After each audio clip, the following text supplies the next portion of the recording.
اللہ تعالیٰ نے ارشاد فرمایا کہ لوگ قرآن مجید پر کیوں غور نہیں کرتے؟ کیا ان کے دل پر تالے لگے ہوئے ہیں؟ اس کے بعد اللہ تعالیٰ فرماتے ہیں پس جان لو کہ اللہ تعالیٰ کے سوا کوئی معبود نہیں ہے۔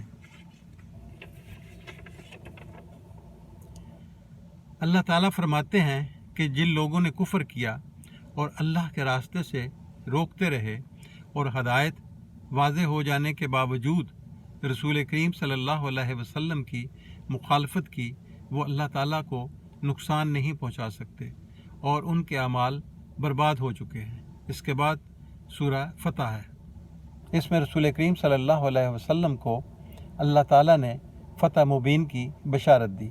اس فتح مبین کا پس منظر یہ ہے کہ رسول کریم صلی اللہ علیہ وسلم اپنے 1400 رفقاء کے ہمراہ عمرہ کرنے کے لیے مکہ روانہ ہوئے۔ جب منزل قریب آئی تو کافروں نے نبی کریم صلی اللہ علیہ وسلم کو مکہ میں داخل ہونے سے روک دیا۔ آپ صلی اللہ علیہ وسلم نے مذاکرات کیے، جناب عثمان رضی اللہ عنہ کو روانہ فرمایا۔ جب آپ کی واپسی میں تاخیر ہوئی تو یہ افواہ پھیل گئی کہ سیدنا عثمان رضی اللہ عنہ کو شہید کر دیا گیا ہے۔ اس موقع پر رسول کریم صلی اللہ علیہ وسلم نے اپنے صحابہ سے قصاص عثمان رضی اللہ عنہ کے لیے بیعت کا تقاضا کیا تو صحابہ اکرام نے فوراً نبی رحمت کے ہاتھ پر اپنے ہاتھ کو رکھ دیا۔ اللہ تعالیٰ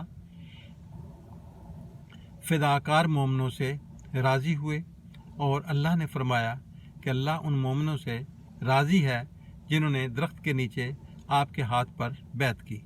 اس موقع پر اللہ تعالیٰ نے آپ کو فتح مبین کی بشارت دی اور ان آیات کے نزول کے بعد رسول اکرم صلی اللہ علیہ وسلم اور صحابہ کے دل خوشی سے معمور ہو گئے اور صرف 2 برس کے قلیل عرصے میں مسلمانوں کو فتح مکہ جیسی عظیم کامیابی حاصل ہو گئی۔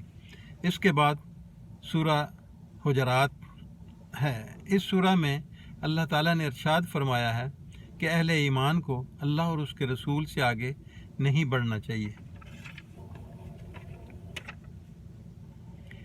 سورہ حجرات میں اللہ تعالیٰ نے فرمایا کہ اے ایمان والو، نبی کی آواز سے اپنی آواز اونچی نہ کرو اور ان کے سامنے بلند آواز سے اس طرح بات نہ کرو جس طرح تم میں سے بعض کے سامنے اپنی آواز بلند کرتے ہو، ورنہ تمہارے اعمال برباد ہو جائیں گے اور تمہیں اس کا پتہ بھی نہیں چلے گا۔ اس سورہ میں اللہ تعالیٰ نے یہ بھی ارشاد فرمایا کہ اگر مومنوں کے 2 گروہوں کی آپس میں جنگ ہو جائے تو ان کے درمیان صلح کروا دو۔ اگر ایک گروہ سرکشی پر تلا رہے تو ایسی صورت میں باغی گروہ کے خلاف جنگ کرنی چاہیے یہاں تک کہ وہ صلح پر آمادہ ہو جائے۔ اللہ تعالیٰ یہ بھی ارشاد فرماتے ہیں کہ بے شک مومن آپس میں بھائی بھائی ہیں، ان کی صلح صفائی کروا دیا کرو۔ اس سورہ میں اللہ تعالیٰ نے تجسس کی شدید مذمت کی اور بدگمانی کو گناہ قرار دیا ہے۔ اس کے بعد سورہ قاف ہے۔ اس میں اللہ تعالیٰ نے تخلیق ارض و سماوات کا ذکر کیا ہے کہ اللہ تعالیٰ نے زمین و آسمان کو 6 دن میں بنایا تھا اور 6 دن میں بنانے کے بعد اس کو تھکاوٹ اور اکتاہٹ کا احساس تک بھی نہیں ہوا۔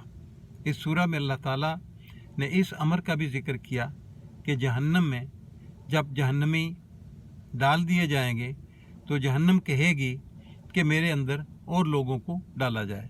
جہنم سے بچ نکل کر جنت میں داخل ہو جانے والے خوش نصیب وہی ہوں گے جنہوں نے تقوی اور پرہیزگاری کو اختیار کیا ہوگا۔